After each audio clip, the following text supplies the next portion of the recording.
봄햇살이 따뜻한 가정의 달 5월, 소풍을 가기 위해서 김밥을 말고 있습니다. 그런데 우리가 흔히 먹는 김밥 재료가 아닙니다. 주토로의 새우튀김까지? 재벌집 막내 아들이 먹는 김밥인가요? 그리고 김밥이 뭐 이렇게 크죠? 막내 아들이 최영만인 건가요? 아닙니다. 이것은 김밥과 비슷한 모습이지만 우리가 김밥집에서 먹는 김밥이 아닙니다.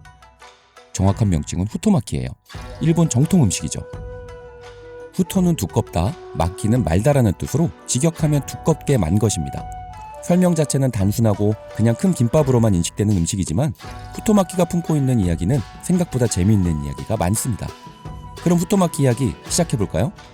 그 전에 좋아요, 구독, 하이프까지 부탁드립니다. 후토마키의 시작은 에도 말기 오사카에서 출발합니다.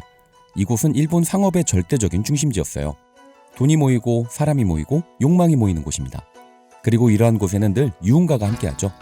지금은 후토마키가 바로 이 오사카 유흥가에서 시작됐습니다. 당시 경제적으로 크게 성공한 오사카 상인들은 사업이 잘 된 해의 연말 또는 새해, 그리고 계절이 바뀌는 절기에 맞춰 대규모 연회를 열었는데요. 이걸 다이지 나소비라고 합니다. 큰손들의 호화로운 유흥이라는 뜻이죠. 그 자리에서는 상업의 번창, 무병장수, 간의 평안을 기원하면서 속재료를 가득 채운 두꺼운 롤스시를 나눠 먹었습니다. 특별한 이름도 없었어요. 하지만 먹을 때는 반드시 지켜야 하는 규칙이 있었습니다. 바로 자르면 안 된다는 규칙이었죠. 칼로 자르는 행위가 인연을 끊는다, 복을 자른다 라는 부정적인 의미로 해석됐기 때문입니다. 그래서 온전한 형태 그대로 입을 크게 벌려 한 입에 밀어넣는 거예요. 쉽지는 않지만 이게 규칙이니 따라야 했습니다. 그리고 이러한 의식은 세츠분이라는 일본의 전통 명절과 결합하면서 에호마키 풍습으로 이어집니다. 일본 명절 세츠분은 계절이 바뀌는 시점, 특히 입춘 전날을 기념하는 전통 행사입니다. 원래는 입춘, 입하, 입추, 입동 모두를 가리켰으나 현재는 한 해의 시작인 봄을 맞이하는 입춘 전날을 가장 중요하게 여기죠. 계절의 경계가 허물어지는 시기라 악귀가 출몰하기 쉽다고 믿어서 콩을 뿌리며 귀신은 밖으로 복은 안으로를 외치는 날입니다. 이것이 마메마키 풍습이에요. 그리고 난 뒤에 굵은 김밥을 통째로 베어 먹는 에호마키 풍습을 행하는데요. 에호는 그의 복덕을 관장하는 길한 방향을 뜻합니다. 음향오행설에 따르면 이 에호는 매년 바뀌는데요. 올해 2026년은 남남동쪽입니다. 그래서 그 방향을 향해 선 다음 아무 말도 하지 않고 끝까지 이 후토마키를 다 먹는 거예요. 말하면 입 밖으로 복이 새어나간다는 이유로 침묵 속에서 통째로 길한 방향을 보면서 먹는 겁니다. 꽤나 진지한 의식이었어요. 하지만 이는 어디까지나 오사카 중심으로 한 간사이 지방의 국지적인 풍습이었는데요. 세월이 지난 지금은 일본 전 국민이 행하는 풍습이 됐습니다. 이렇게 되기까지에는 우리가 아는 그 편의점 세븐일레븐의 역할이 매우 컸는데요. 1989년 히로시마의 세븐일레븐 일부 점포에서 에호마키라는 이름으로 처음 후토마키 판매를 시작하고 1995년 서일본으로 확대를 한 뒤에 1998년 전국 동시 출시를 기점으로 이러한 풍습은 전 국민적으로 퍼지기 시작합니다. 빼빼로데이가 만들어진 것과 비슷한 것이라고 보면 될 것 같네요. 편의점 하나가 이걸 일본의 국민 전통으로 만들어버린 거죠. 그래서 현대 사회학자들은 이 에호마키 풍습을 자본이 전통의 옷을 입고 대중문화 속으로 스며든 가장 완벽한 현대적 사례라고 말한다고 합니다. 수백 년 된 전통인 척하지만 사실은 현대시대의 편의점이 만든 전통인 거죠. 그럼 편의점에서 탄생한 국민 전통이 어떻게 고급 오마카세 코스의 피날레를 장식하는 음식이 되었을까요? 그 이야기는 후토마키를 직접 만들어가면서 풀어보겠습니다.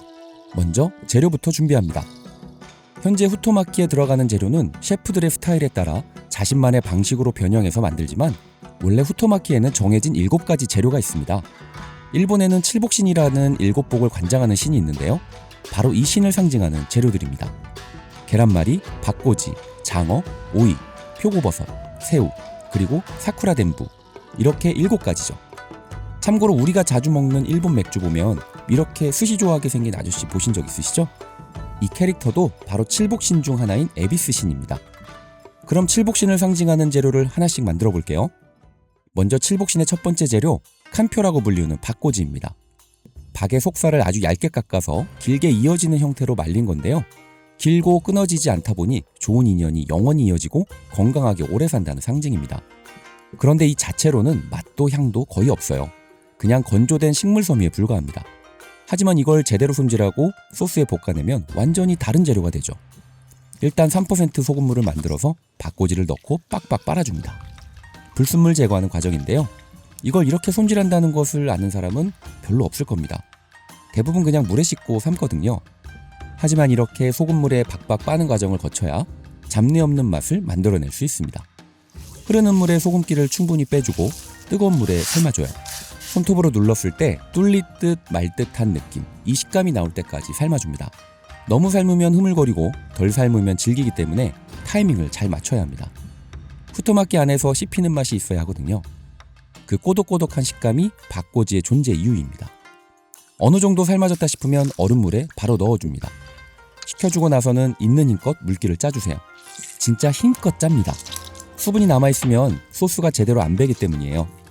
꼬집어주고 싶은 빌런들을 생각하며 힘껏 짜줍니다. 그럼 이제 박꼬지를 일정한 크기로 잘라줘야 하는데요. 크기를 어느 정도 잘라야 할지 고민하실 필요 없습니다. 김에 말 것이기 때문에 김 크기에 맞게 하나를 잘라주시면 돼요. 그런데 보시면 지금 박꼬지가 좀 두껍죠? 중국산이라서 크기와 두께가 들쭉날쭉하네요. 일본산은 길이도 엄청 길고 두께도 일정합니다. 의자 위에 올라가서 들어서 재단을 해야 할 정도죠. 반을 갈라서 좀 더 얇게 만들어줍니다. 그리고 처음에 재단한 기준으로 전부 똑같이 자를 거예요.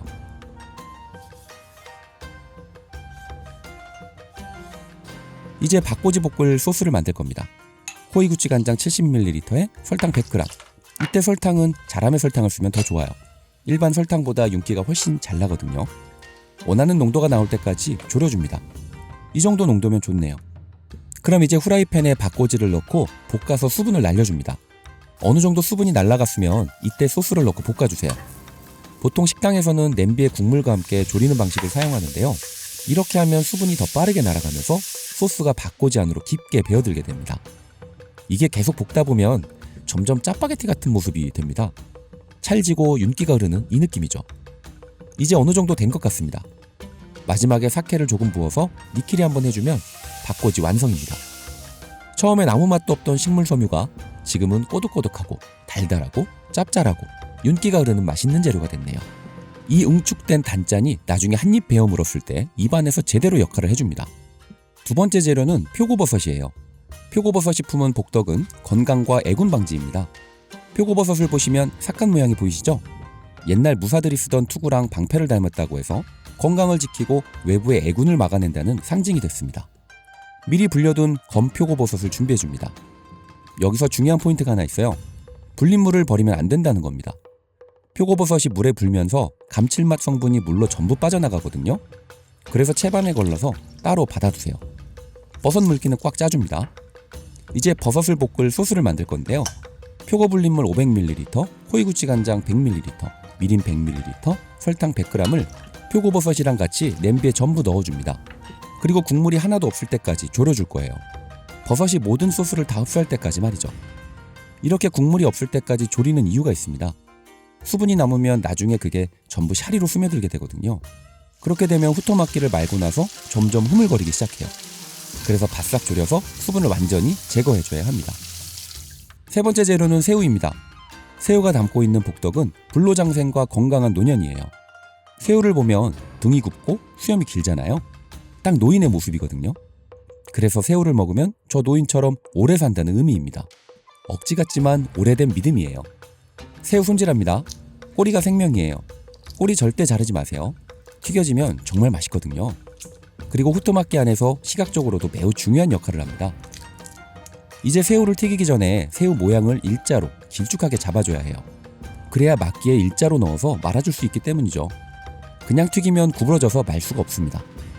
먼저 새우 배 쪽 다리가 있던 부분을 보시면 이렇게 사이사이에 마디가 있습니다. 이 부분에 칼집을 내주세요. 마디를 끊어주는 거죠. 이렇게 X자로 칼집을 내는 사람도 있습니다. 이제 등 쪽 검은 부분마다 손으로 꾹꾹 누르면 뚝 하고 끊어지는 소리 들리시죠? 그럼 새우가 쭉쭉 길어지게 됩니다. 이게 노바시 기법이에요. 늘리다 라는 뜻인데요. 이렇게 해줘야 튀겼을 때 새우가 굽지 않고 일자로 쭉 펴지죠. 튀기기 위해서는 튀김옷을 만들어야 합니다. 박력분이랑 전분을 10대4 비율로 섞어주세요. 전분이 많이 들어가면 더 가볍고 바삭해지는데 너무 많으면 딱딱해집니다. 여기에 계란 노른자도 넣어서 튀김을 보다 전문적으로 하시는 분들이 있는데요. 제가 튀김 전문가는 아니라서 이 정도만 할게요. 그래도 충분히 맛있습니다. 찬물을 넣고 저어주는데 이걸 막 거품기로 곱게 하면 안 됩니다. 글루텐이 뭉쳐져서 튀김이 이상하게 나오게 되거든요. 탄산수를 넣어서 더 바삭하게 하는 경우도 있고 얼음을 넣어서 하는 경우도 있는데요. 혹시 더 좋은 노하우를 알고 있는 튀김 전문가님들 계시다면 댓글로 노하우 공유 부탁드립니다. 이제 180도 온도에서 튀김을 튀겨줍니다. 180도를 어떻게 맞추냐고요?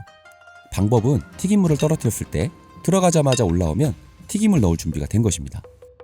튀김을 튀길 때는 왼손 오른손 역할이 중요해요. 튀김은 왼손으로 잡아서 튀김옷을 묻혀주고 오른손으로는 젓가락으로 모양을 잡아주는 겁니다. 요리사는 좌뇌우뇌 양손을 잘 사용해야 합니다. 이제 네 번째 재료, 계란말이에요. 계란말이가 품은 복덕은 무엇일까요? 이 황금빛 색상을 보면 답이 있습니다. 바로 재물운을 상징하는 재료죠. 통통하고 풍성한 형태가 간의 평안과 풍요로움의 의미도 담고 있습니다. 그런데 계란이 어떻게 이렇게 노란 황금색을 띠는 거죠? 네, 이유는 바로 공장에서 만든 제품을 썼기 때문입니다. 보통은 후토마키에는 수분이 없는 카스테라 같은 교쿠를 넣습니다. 하지만 촬영 스튜디오에는 오븐이 없는 관계로 교쿠를 만들 수가 없었어요. 그래서 오늘 계란은 이걸로 대신 가겠습니다. 다섯 번째 재료는 오이입니다. 오이가 품은 복덕은 9가지 이로움이에요. 오이랑 9가지 이로움이 무슨 상관이 있을까요? 이것도 좀 억지스럽지만 의미는 이렇습니다. 오이의 일본어 발음이 큐리거든요. 여기서 큐가 숫자 9큐와 발음이 같습니다. 그래서 9가지 이로움을 가져온다는 언어 유희적 상징이에요. 아주 오래된 말장난인 거죠. 오이도 같은 크기로 먼저 잘라줍니다. 그리고 돌려깎기로 껍질을 제거해 줄게요. 오이는 겉은 사용하지 않고 속만 사용할 겁니다. 조금은 두께감 있게 돌려깎기를 해주세요. 씨앗 있는 곳까지 들어가지는 않습니다. 돌려깎기 한 것을 잘 모아서 두께감 있게 채를 썰어주면 됩니다. 이 오이는 나중에 후토마키 안에 채워 넣었을 때 부족한 공간을 잘 메워줍니다. 박고지의 단짠, 계란의 달콤한 부드러움, 재료들이 다 쌓이면 입이 좀 무거워질 수 있거든요. 이때 오이의 아삭함과 청량한 수분감이 그 사이사이에서 입을 한 번씩 리셋시켜주는 거죠. 다음은 여섯 번째 재료인 주토로입니다. 원래 이 자리는 주토로가 아니라 장어 자리예요. 출세와 신분 상승의 복덕이라는 의미를 부여한 재료거든요. 그런데 오늘은 그 자리에 주토로가 대신 들어갑니다. 그 이유는 제 마음입니다. 이렇게 먹는 게 더 맛있거든요. 사실 박고주와 버섯이 같은 계열의 간장 소스이다 보니 장어보다는 주토로로 대신하는 것이 좀 더 밸런스가 맞을 것 같았습니다. 주토로도 일정한 간격으로 김에 넣어 말아야 하니까 세로 형태로 썰어줍니다. 여기서 중요한 포인트가 있어요. 바로 참치가 많이 들어간다고 맛있는 게 아니라는 겁니다. 중요한 건 비율이에요. 후토마키 안에서 주토로의 역할이 있거든요. 기름진 감칠맛을 담당하는 건데 너무 많이 들어가면 다른 재료들을 다 압도해버립니다. 그리고 해동지로 수분 제거를 꼭 해줘야 해요. 말기 전까지 수분을 잘 빨아들이는 해동지로 감싸놓습니다. 이제 마지막 7번째 재료예요. 원래 이 자리는 사쿠라덴부라는 재료가 들어가야 하는데요. 흰살 생선을 분홍빛으로 물들인 어유가루입니다. 색이 만개한 벚꽃을 닮았다고 해서 사쿠라덴부인데요. 삶의 축제와 기쁨을 상징하는 재료입니다. 하지만 저는 맛의 밸런스를 맞출 거예요. 참치 주토로가 들어갔잖아요. 그래서 시소를 넣어서 맛의 밸런스를 맞춰주도록 하겠습니다. 손질은 끝줄기만 잘라내면 끝이에요. 자, 모든 재료가 완성됐습니다. 그런데 영상 처음에 편의점에서 탄생한 후토마키가 어떻게 오마카세 피날레를 장식하게 된 건지에 대한 질문이 있었던 거 생각나시나요? 그에 대한 답은 이렇습니다. 오마카세 코스가 진행되는 동안 셰프는 최고급 재료로 스시를 하나하나 만듭니다.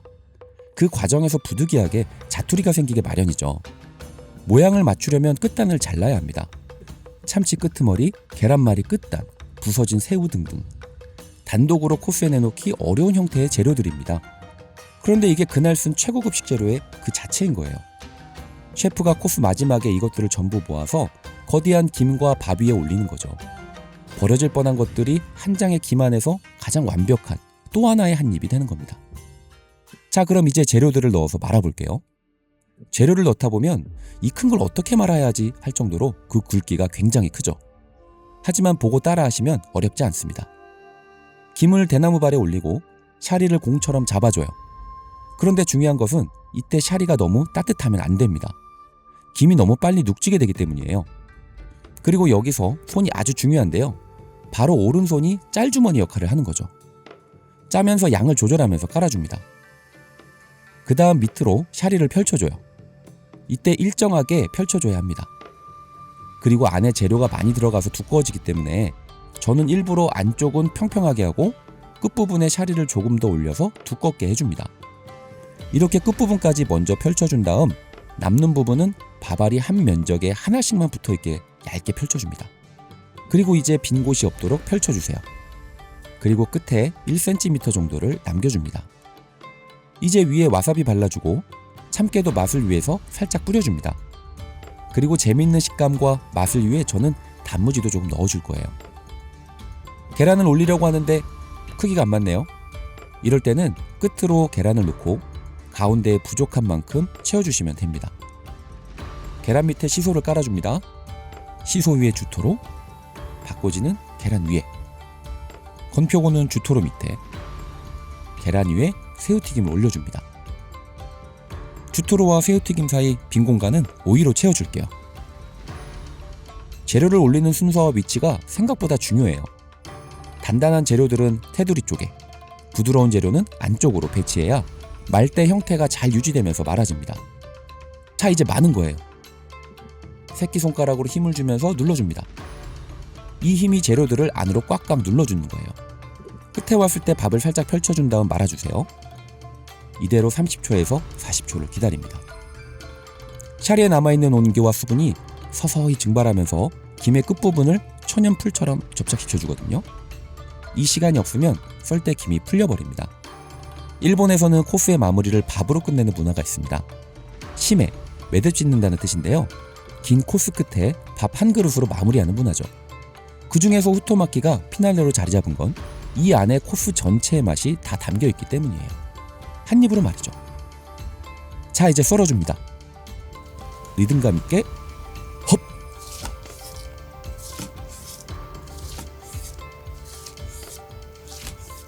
후토마키 완성입니다. 바꼬지의 꼬독함, 표고의 깊은 감칠맛, 새우의 탱글한 식감, 계란의 부드럽고 달콤한 풍미, 오이의 아삭한 청량감, 그리고 주토로의 기름지고 묵직한 단맛. 이게 한 입에 전부 들어오는 거예요. 우리가 알던 흔하디 흔한 그런 김밥인 줄 알았지만 재밌는 서사와 역사가 있었던 후토마키 편 재밌으셨나요? 멤버십 가입을 통해 든든한 동반자가 되어주시면 더 맛있고 퀄리티 높은 콘텐츠를 꾸준히 이어갈 수 있습니다. 그럼 스시 한 입 맛있게 드십시오.